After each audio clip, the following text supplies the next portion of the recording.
Vamos a hacer una sesión. Decí tu nombre, apellido y fecha de nacimiento. Me llamo Liliana Mónica Blando, nací el 27 de octubre de 1957. Bueno, vamos a canalizar a tu tetán.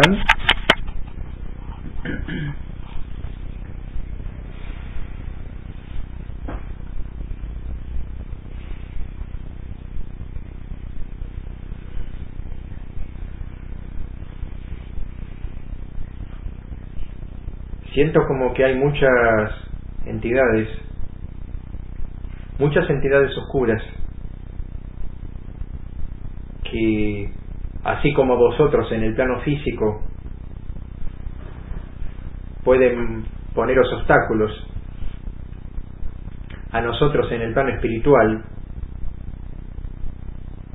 tratan de frenar nuestra comunicación conceptual. Obvio que no lo logran, porque al estar en una vibración más alta, más que intentarlo, otra cosa no pueden. Pero de todas maneras percibimos la presencia. Presencias hostiles, presencias que buscan desestabilizar, incluso a mí, 10% encarnado. Presencias que no todos son espíritus desencarnados, hay tetanes que están encarnados y cuyo hábitat es cercano al hábitat de mi 10% encarnado, y con sentimientos de envidia, con sentimientos de ego mal interpretado, buscan de alguna manera perturbar el libre accionar. Hace mucho tiempo atrás,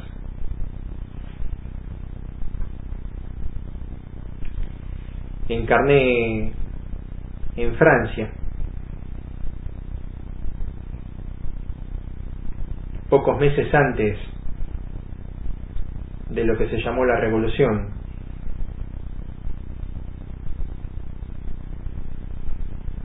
Hay muchos seres encarnados cuyos tetanes se han comunicado en este mismo receptáculo, que han sido compañeros míos en esa encarnación que estoy nombrando ahora. Éramos muchos compañeros. Estaba Jean, estaba Jean Marcos, estaba Marc, estaba Lefebvre, estaba un joven que había venido de Inglaterra llamado Johnny,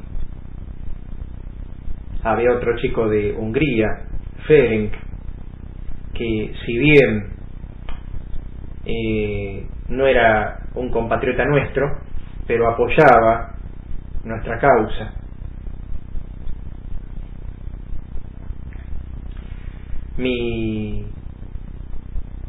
Mi nombre como varón era Michel Bernac, y fue uno de los tantos compañeros que sufrió una tortura similar,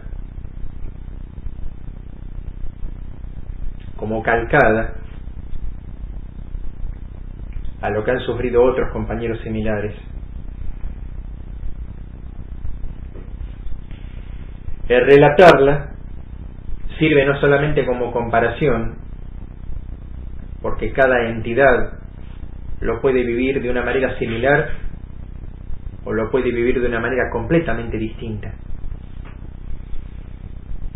sino que como Michel también me sirve relatarla como para descomprimir un poco esa angustia latente. Muchas veces le preguntan a los distintos tetanes por qué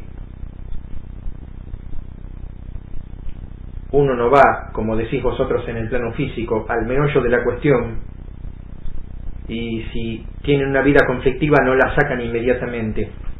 A veces es cuestión de estar preparado conceptualmente para tocar un tema tan conflictivo. Y lo que puede ser muy conflictivo para vosotros, puede no ser muy conflictivo para mí, porque soy el dueño de mi recuerdo. Y en esa encarnación como masculino, si bien tuve una vida corta, fue intensa y con experiencias bastante difíciles. En realidad, al igual que otros compañeros, porque no deseo ser hipócrita, yo apoyaba la causa por dos razones. Primero, porque era un idealista.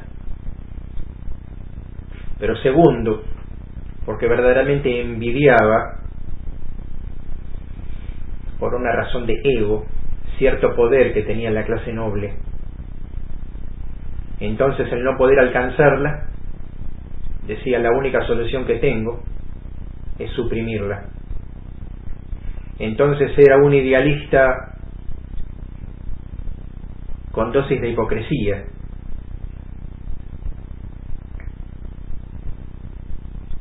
Cuando me aprehendieron, no me aprehendió una facción realista, a diferencia de lo que podían pensar, sino una facción revolucionaria, contraria, porque aún en este presente, pasa que a veces hay bandos que apoyan una misma causa,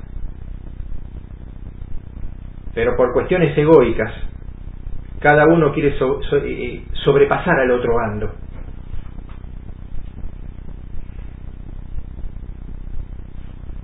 La anécdota es sencilla. Montado a caballo, una emboscada en el camino. Se escucha el disparo de un mosquete, un proyectil en la pierna derecha, un dolor fuertísimo, caigo del caballo, me aprenden, me atan las manos, siento un golpe en la cabeza y en ese momento una negrura tremenda. Cuando despierto, estoy atado con las manos en la espalda,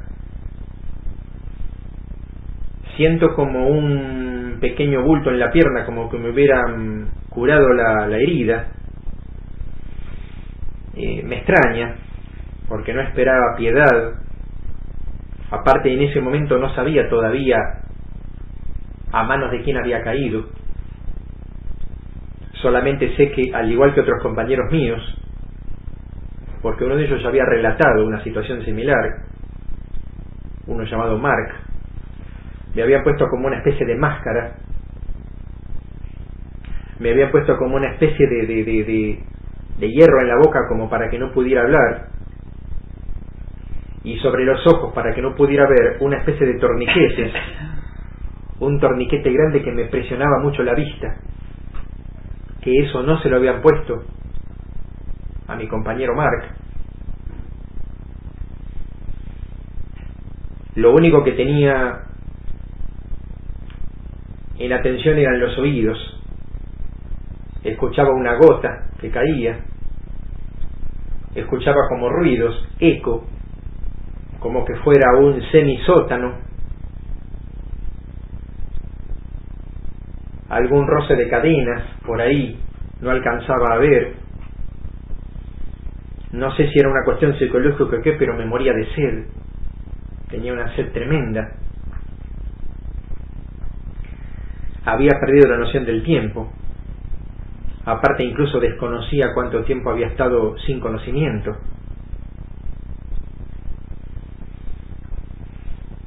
Sentía como una tremenda desesperación.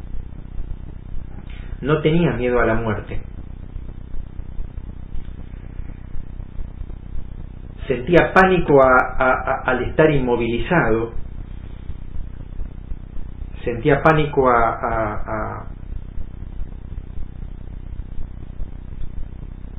no poder hacer nada, a no saber, a desconocer qué iba a pasar, a desconocer si iba a tener nuevas torturas. No sabía quiénes eran quienes me habían prendido, desconocía mi situación, y las horas pasaban y pasaban y pasaban. Me dolía muchísimo la vista por el tremendo torniquete que tenía, el dolor de cabeza era absolutamente insoportable, la sed, el dolor de estómago, el frío, la humedad, no podía soportar todo eso junto.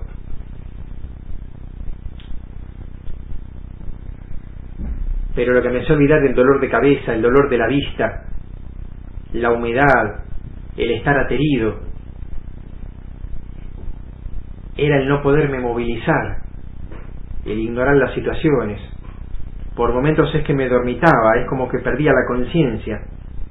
De repente escuchaba un ruido como de cadenas, me sobresaltaba, en lo poco que podía movilizar mi cuello, prestaba atención con mis oídos, y nada.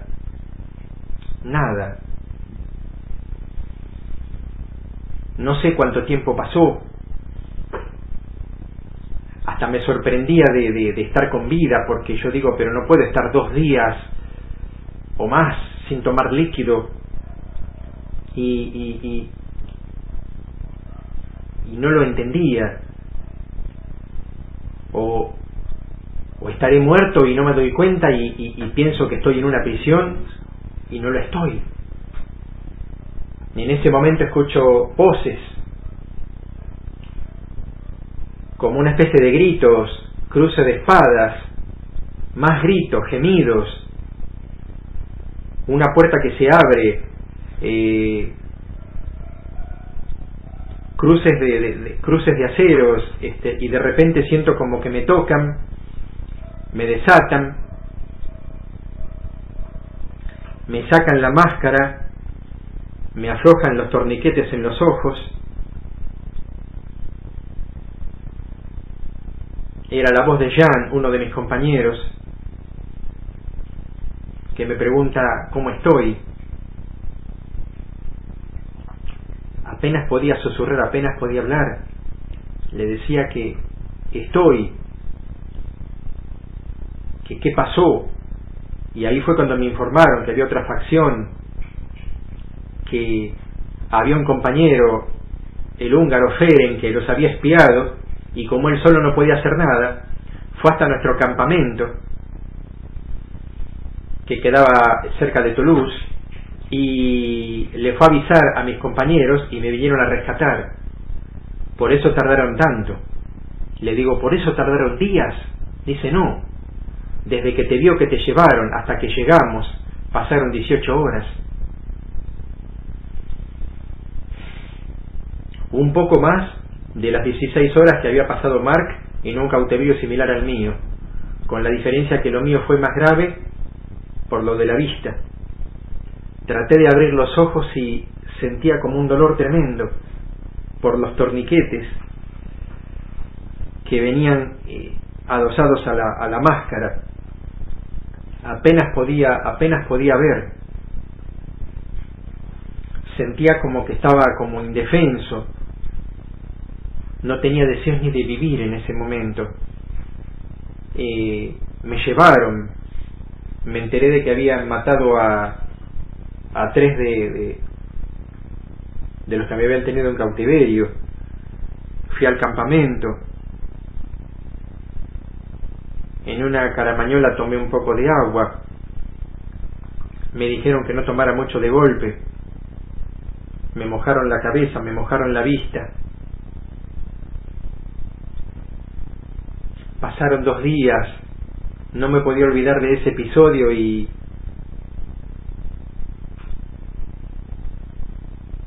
me dijeron que estaba bien, pero me costaba visualizar con detalle, y me dijeron de que eso era una sugestión mía, porque me veían bien,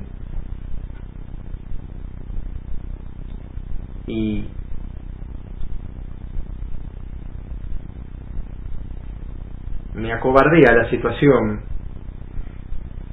y me fui para el norte.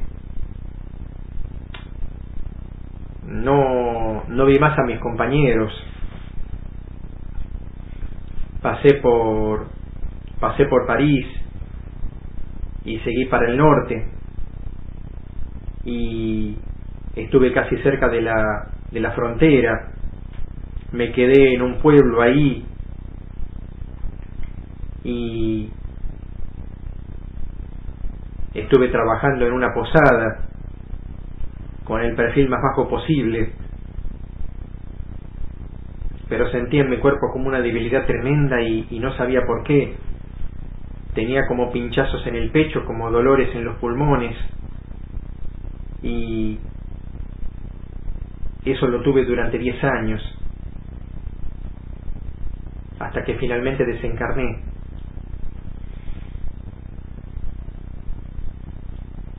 Cuando desencarné era bastante joven, tenía 32 años. Y me quedó un engrama múltiple, engrama de claustrofobia, engrama de desprotección, engrama de violencia. Es como que me sentía acobardado. Mi otra parte espiritual en ese momento, la parte no encarnada, a pesar de ser uno, así como uno en el plano físico puede hablar consigo mismo, el espíritu de alguna manera es como que hablaba consigo mismo, y mi otra parte me decía: nadie te puede dañar, ahora eres espíritu, no tienes manera de que te dañen a nivel físico, a nivel conceptual tampoco, porque puedes bajar tu cortina conceptual. Y bueno, bajé en ese momento mi cortina conceptual y me quedé como en sopor, pero me quedó dentro mío ese engrama que recién ahora lo estoy sacando y me hace sentir bastante mejor. Puedes preguntarme si lo deseas. Una pregunta que quería hacer era: ¿cuál es mi misión en esta vida? Y si estoy en el camino. Sería muy fácil para mí repetir los mensajes de los grandes maestros, de decir: la misión es el servicio. Pero voy a repetir unas palabras que dijo el Maestro Jesús en una canalización muy reciente. No basta con el servicio, sino explicarle a esa persona el por qué está así. Porque el Maestro Jesús dijo: no basta con darle un pez, hay que enseñarle a pescar. Entonces, si una persona está afligida por determinado tema, podemos tender una mano para ayudarla y la persona sale adelante.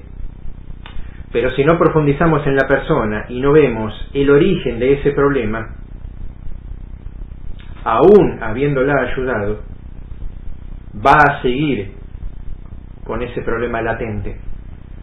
Entonces, tu misión es poder orientar en profundidad, como para que esa persona no precise una ayuda y otra, sino que ya tenga sus propias herramientas para defenderse. Parece muy amplio la explicación, pero es importante que así lo hagas. ¿El nombre mío? Nosotros como espíritus no tenemos nombres, nos manejamos mediante conceptos, pero a nivel terrenal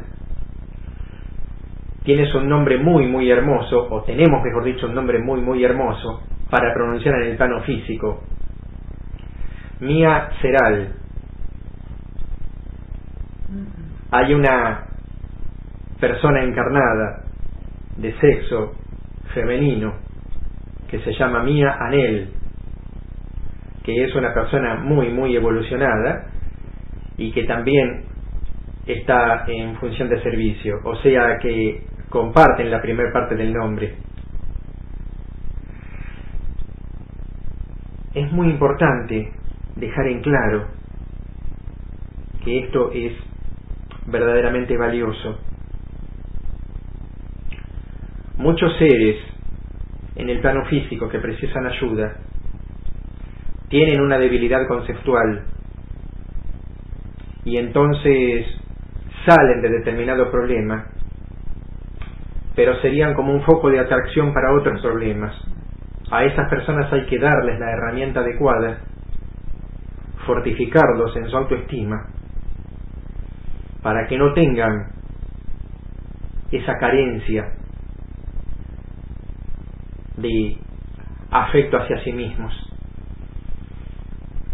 Muchas personas, seguramente por una cuestión de ego, precisan del afecto de los otros para sostenerse, como si el afecto de los otros sea un fuego que los mantiene, y no se dan cuenta que si no saben generar su propio fuego, siempre van a ser dependientes. Por eso cuando dije antes, el servicio es importante, pero es más importante buscar el origen de la falencia para que ese servicio sea una herramienta para toda esa vida terrenal que la persona tenga. Incluso si ese espíritu aprende esa lección, cuando la persona desencarna, ese espíritu tendrá la herramienta incluso incorporada en su concepto para vidas futuras. Otra pregunta. ¿Víctor y yo hemos estado en otras vidas juntos? Hay una vida muy hermosa en la época del Maestro Jesús,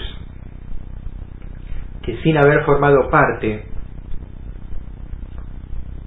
de lo que se llamaría, de lo que hoy se conoce como el grupo selecto,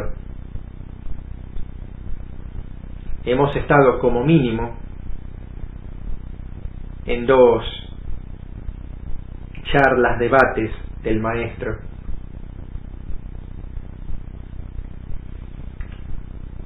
Incluso, como éramos jóvenes, teníamos la edad del pequeño Juan, difundimos luego muchos mensajes. No fuimos pareja, porque los dos fuimos masculinos. Mi nombre era Abraham y el de él era Josué. Como comentario voy a hacer un pequeño mensaje en una carpa donde estaba el rabí, que él decía así: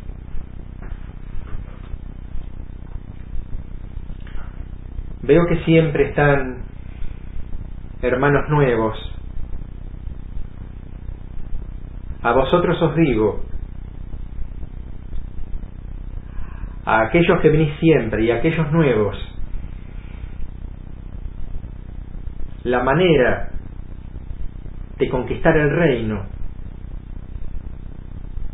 es conquistaros primero vosotros mismos. Conquistaros vosotros mismos significa el entender, el comprender lo maravilloso que es la vida física, porque no solamente venís a este mundo para poder ser útil al otro, como en una ocasión hizo un hombre de Samaria, sino también para ser útiles a vosotros mismos. Debéis fortaleceros, tened el alma fuerte, comprended al Padre. El Padre no os pide nada, El Padre no os exige nada. Mi Padre no castiga. A mi Padre tampoco se lo conquista. A mi Padre se llega brindándose a vosotros mismos para luego poder brindar a otros, sin ningún tipo de especulación. Y si dais algo,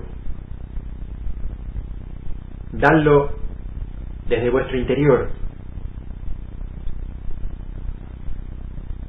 Pero entended lo que es el poder brindar a otros. El brindar a otros no significa que os despojéis de todo,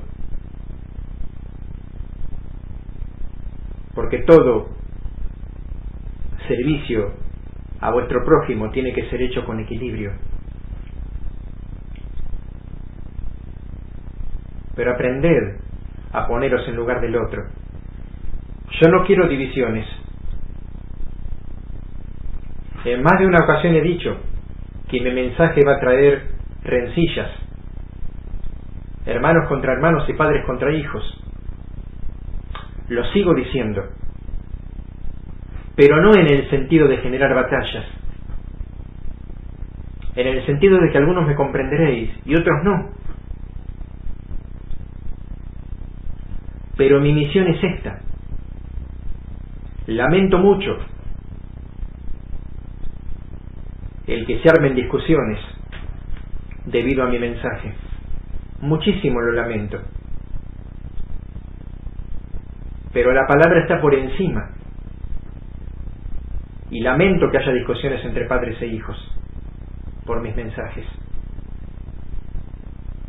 Pero los mensajes seguirán. Sé que muchos de vosotros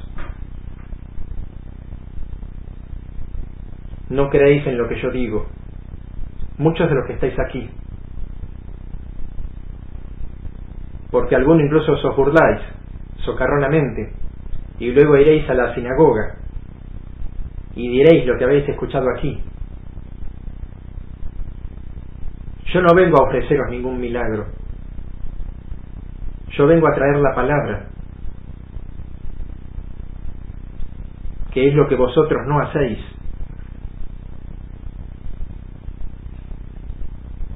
No basta con el Talmud. Mi Padre no quiere sacrificios. Basta de sacrificios de sangre. Eso es demasiado bárbaro. Dejad las espadas. Tended la mano.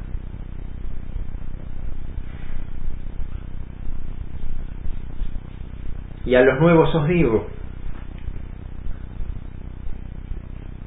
transmitid el mensaje de amor.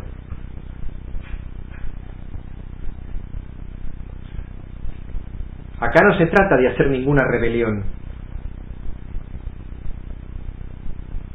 porque lo mío no es terrenal. Como dos de mis seguidores principales así lo creen, y uno de ellos está presente.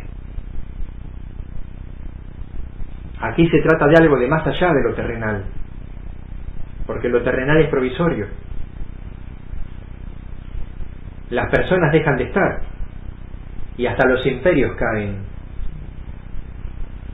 Seguro que muchos de ellos le irán a decir a los romanos que yo estoy con la predicción de que el imperio se caerá. No lo digo puntualmente, y no me importa lo que digan ellos. Pero salvo mi Padre, nada más es eterno. Y nosotros como almas estamos con Él, y por ende también seremos eternos. En Él, no sin Él.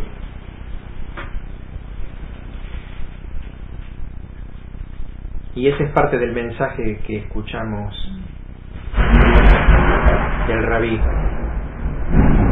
Y ese es parte del mensaje que me ha llegado muy muy profundo. No formamos parte de su séquito, pero tuvimos la fortuna de escucharlo en forma presencial. Y ahora en la vida actual, nosotros estamos para cumplir alguna misión juntos. El poder ser útiles a los demás, por sobre todas las cosas. Pero sin olvidaros que es lo más importante, de ser útiles a vosotros mismos. Ser útiles a vosotros mismos significa afianzarse para luego poder dar. Si el río no tiene un caudal fuerte, la catarata va a ser débil. Si el espíritu no se fortalece, el servicio va a ser débil. Esto es independiente de lo que día a día uno pueda tener de agobio o de alegría. Yo tengo un guía, un maestro, un ángel.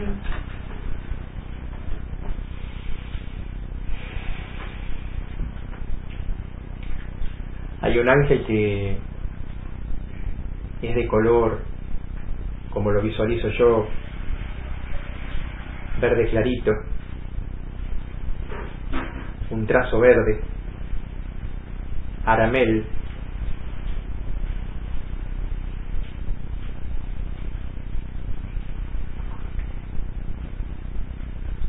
y hay un guía espiritual que es un guía de la música, un guía hermoso que se llama Kirael. Kirael es un maestro del quinto plano, es un nivel 8.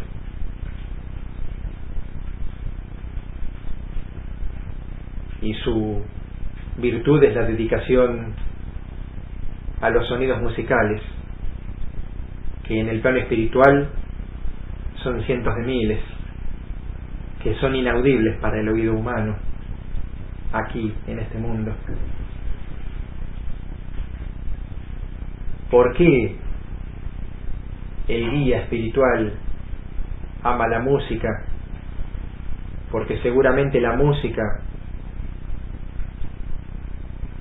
fortalece tanto a mí como 90% que a ti como 10%.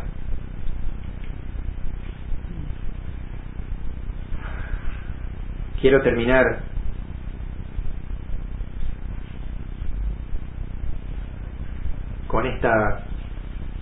con este aforismo.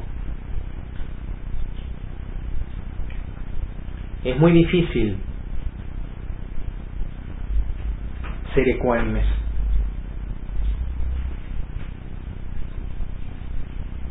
Es muy difícil ser equilibrados.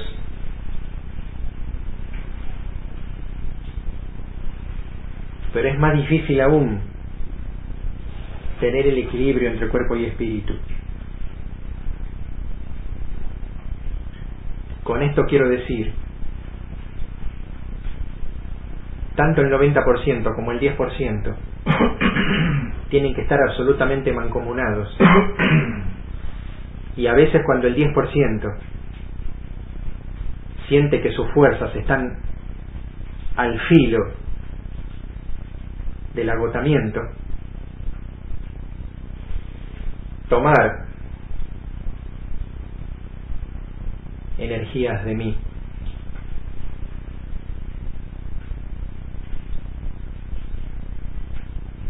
Hasta todo momento.